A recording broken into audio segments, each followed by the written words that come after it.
5种防病花，预防妇科疾病，滋养女人，时时呵护身心健康。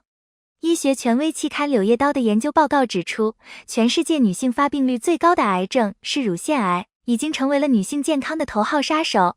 那么，我们能不能通过家庭养花，通过与绿植的相伴，解决家庭中乳腺癌以及其他妇科疾病的困扰呢？答案当然是可以的。别走开，答案马上就揭晓。亲爱的花友们，我是花花。如果你也关注身心健康或者爱好养花的话，请订阅花花的频道，并奖励一个小红心，鼓励花花。接下来就揭秘限量版的5种女人花。1、预防妇科疾病的绿植。1、香草类植物。据科学研究表明，欧芹、迷迭香、牛至、薄荷等香草类植物含有不可多得的多酚抗氧化剂。而多酚抗氧化剂可是一个好东西，究其原因，它不但有抗氧化的作用，还有抗炎以及调节雌激素水平的功效。而这些功效对于保持身心健康都是不能缺少的。比如迷迭香中的螺丝马烷酮的化合物，欧芹中的黄酮类和黄酮醇类物质，以及薄荷中的薄荷酚对人体健康都是有益的。那么香草类的植物需要怎么养护，才能保证我们每天都有新鲜的一直摘不完的叶子食用呢？别心急，只需要做到这3点就够了。第1点就是要及时修剪，去除植物的顶端优势后，促使养分和水分用来横向发展，这样枝条才会萌发的更多，才会长出更多的叶子。特别是当香草类植物开花时，一定要将花剪掉。第2点是要缺水时再浇水，避免烂根死亡。那判断香草类缺水的办法是什么呢？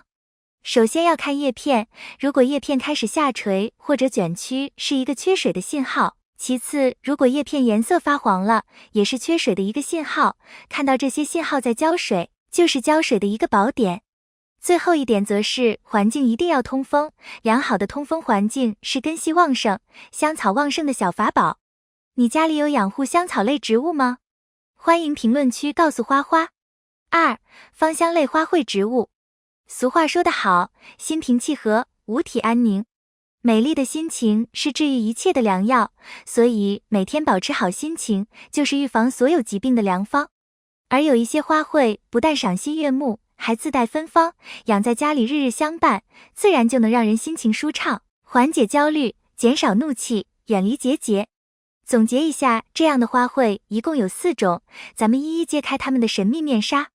1、月季花、玫瑰花。送人玫瑰，手留余香，这个香来源于哪里呢？这要从玫瑰花中特有的醇类说起。玫瑰醇和香茅醇是玫瑰花香气的来源，这种香气则让人心情愉悦。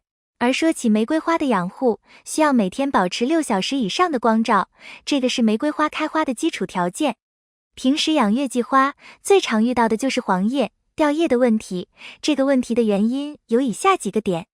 第1个，也是最常见的，是水分的问题，一定要等到叶片萎蔫了，盆土变轻了再浇水。浇水时遵循见干浇灌的原则，浇灌的意思就是浇水的时候，水量一定要大而多，保证每一寸土壤都能有水分渗透。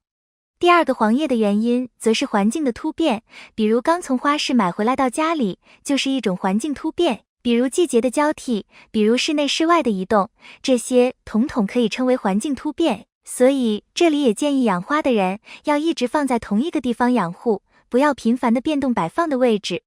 第3个原因是自然的老化，是植物生长的自然规律，这种情况不会大面积发生，一般都发生在最底下的几片叶子上，这种情况不用在意。最后还要说一点，玫瑰的花用来泡水喝，有美容养颜、活血化瘀的效果，对于很多妇科疾病都有好处，所以养一盆玫瑰花，既能赏花，又能闻香，还能食用，简直就是养到就赚到的花卉。你觉得花花刚才介绍的有帮助的话，记得关注花花的频道哦。月季花有月季花的好，下面介绍的这种花说起来也不比月季花逊色哦。2、兰花。当一阵微风吹来，一股淡淡的幽香扑鼻而来，每次闻过这个花香后，总能给人带来宁静感，让人心情放松，让人感受到生机和活力。这也正是养兰花的人通常会给人一种温和而稳重的原因。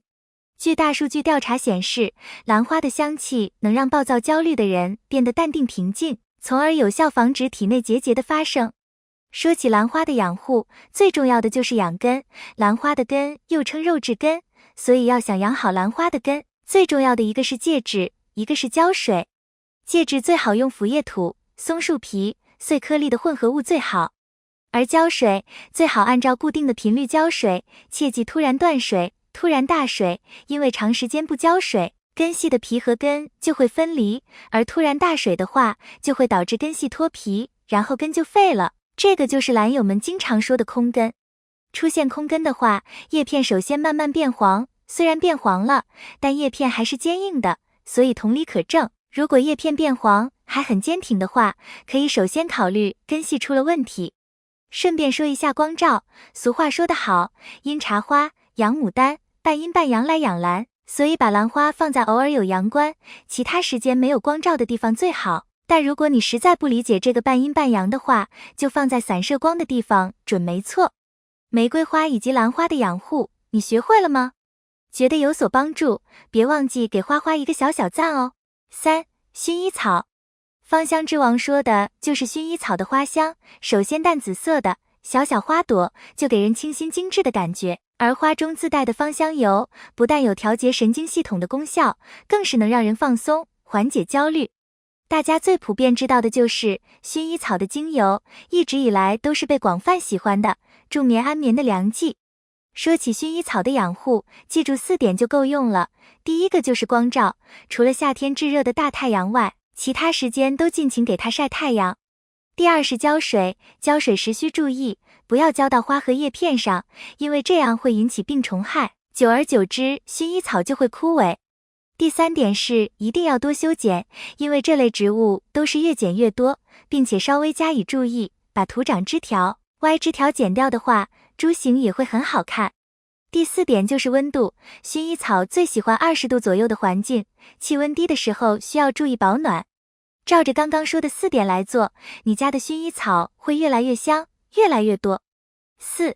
茉莉花，芬芳淡雅满枝桠，又香又白人人夸。对，我们第4个要说的就是茉莉花。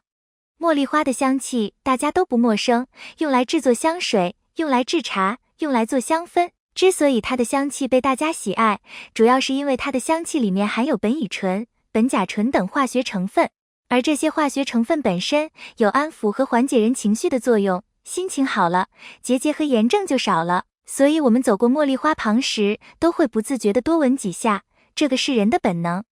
那么怎么样才能让家里满屋飘着茉莉花香呢？别着急，我来手把手教你。